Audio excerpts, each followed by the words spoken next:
নমস্কার, রিপাবলিক বাংলার Facebook page এবং ইউটিউব চ্যানেলে আপনাদের প্রত্যেককে স্বাগত। আপনাদের সঙ্গে রয়েছি আমি মধুকল্পিতা। এই মুহূর্তে আমি অযোধ্যায় রয়েছি, আর অযোধ্যার এই মুহূর্তে সূর্য নদীর তীরে একটি ঘাটে রয়েছি, যে ঘাটটাকে অত্যন্ত পবিত্র বলে মনে করা হয়। এই ঘাটের নাম গুপ্তার ঘাট। এই ঘাটকে কেন্দ্র করে শ্রীরামচন্দ্রের ইতিহাস জড়িয়ে রয়েছে। কথিত রয়েছে শ্রীরামচন্দ্র এখানে জল সমাধি নিয়েছিলেন। তারপর থেকে এই ঘাট ভীষণ পবিত্র সাধারণ মানুষের কাছে। কথিত রয়েছে শ্রীরামচন্দ্রের এই জল সমাধি নেওয়ার পর রাজা দর্শন সিং তিনি এই গুপ্তার ঘাটের একটা সংস্কার তিনি করেছিলেন, ঘাট নির্মাণ করেছিলেন। তারপর থেকে যুগের পর যুগ ধরে এই গুপ্তার ঘাটে সাধারণ মানুষের পাশাপাশি যারা অযোধ্যা নগরীতে আসেন তারা কিন্তু এখানে আসেন একবার দর্শন করতে এই পবিত্র ঘাটের, কেননা এই ঘাট অত্যন্ত পবিত্র তাদের কাছে। শুধুমাত্র অযোধ্যা নগরীর এই গুপ্তার ঘাট নয়, আরো অনেক ছোট ছোট মন্দির রয়েছে, যে মন্দিরগুলো ইতিমধ্যেই সংস্কারের কাজ শুরু হয়েছে যোগী আদিত্যনাথের সরকারের পক্ষ থেকে।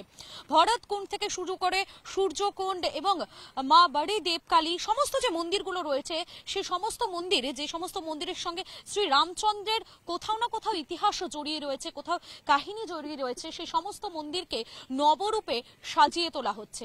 সূর্যকুণ্ড, সেখানে ইতিমধ্যে যোগী আদিত্যনাথ সরকারের পক্ষ থেকে প্রায় 14 কোটি টাকা ব্যয়ে সেই জায়গাটিকে নতুন করে সাজিয়ে তোলা হয়েছে।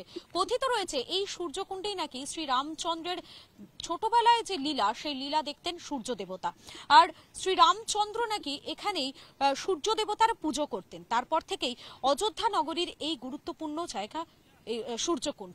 অপরদিকে মা বাড়ি দেবকালী, এখানে কথিত রয়েছেন মাতা কৌশল্যা তিনি শ্রীরামচন্দ্রর যখন 1.5 মাস বয়স, যখন 45 দিন বয়স, ঠিক তখনই তিনি এখানে এসেছিলেন শ্রীরামচন্দ্রকে নিয়ে, এবং এখানে আসার পর তিনি মায়ের দর্শন করেন। তারপর থেকেই এই মন্দিরে যারা সেখানকার স্থানীয় বাসিন্দারা রয়েছেন তারাও দর্শনে আসেন। যখন তাদের সন্তানের বয়স 1.5 মাস বা 45 দিন হয়ে যায়, তারা আসেন এখানে মায়ের দর্শনের জন্য। এই মন্দিরে শ্রীরামচন্দ্রের 2টি রূপ দেখা যায়।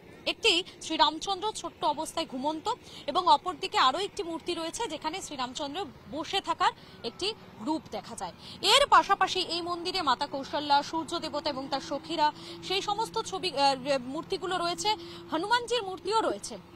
এই গেল আরো একটি মন্দিরের কথা। এবারে আপনাদেরকে বলি ভরতকুণ্ডের কথা। ভরতকুণ্ড, সেখানে একটি জলাশয় রয়েছে, এবং এই ভরতকুণ্ডকে কেন্দ্র করে যে নগরী রয়েছে সেই নগরীকে সুসজ্জিত করে তোলার জন্য সুসজ্জিত করে তোলার জন্য যোগী আদিত্যনাথের সরকারের পক্ষ থেকে একাধিক উদ্যোগ নেওয়া হয়েছে। কেন? এই ভরতকুণ্ডেরও একটা ইতিহাস রয়েছে। ভরতকুণ্ডের যে জলাশয়, সেই জলাশয় নাকি রাজা ভরত তিনি স্নান করতেন, এবং নিকটবর্তী যে একটি গুহা রয়েছে ছোট্ট, সেই গুহাতে যে নাকি তিনি তপস্যা করতেন। কেন করতেন? রামচন্দ্র যখন 14 বছর ধরে তিনি বনবাসে ছিলেন, ঠিক তখনই রাজা ভরত এই ভরতকুণ্ড থেকেই পুরো রাজ্যপাট চালাতেন, এবং এখানেই তিনি অপেক্ষা করতেন শ্রীরামচন্দ্রের। শ্রীরামচন্দ্র যখন বনবাস থেকে ফিরে এলেন তখন নাকি এখানেই তার সঙ্গে ভরতের দেখা হয়, এবং এখানেই নাকি আবারও তাদের দেখা হয়েছিল, এমনটাই কথিত রয়েছে। তো সে কারণেই এই ভরতকুণ্ডকেও কিন্তু নতুন করে সাজিয়ে তোলা হচ্ছে।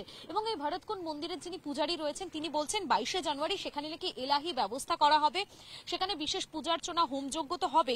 এর পাশাপাশি যারা এই ভরতকুণ্ডে আসবেন 22শে জানুয়ারি দর্শনের জন্য, ঠিক তাদের প্রত্যেকের জন্য বিনামূল্যে খাবার প্রসাদের ব্যবস্থা থাকবে।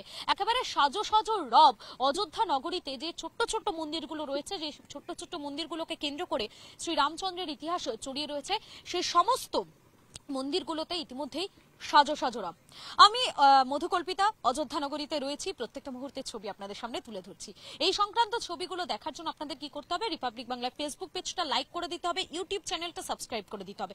আর শুধুমাত্র যে অযোধ্যা নগরীর খবর তা কিন্তু একেবারেই নয়, সমস্ত খবর অর্থাৎ সব খবর সবার আগে দেখার জন্য একমাত্র নজর রাখতে হবে রিপাবলিক বাংলা। নানা ধরনের কন্টেন্ট দেখার জন্য লাইক করুন, শেয়ার করুন আমাদের ফেসবুক পেজ, সাবস্ক্রাইব করুন আমাদের ইউটিউব চ্যানেল। পাশাপাশি অন্যান্য ব্রেকিং নিউজের জন্য অবশ্যই চোখ রাখুন রিপাবলিক বাংলায়।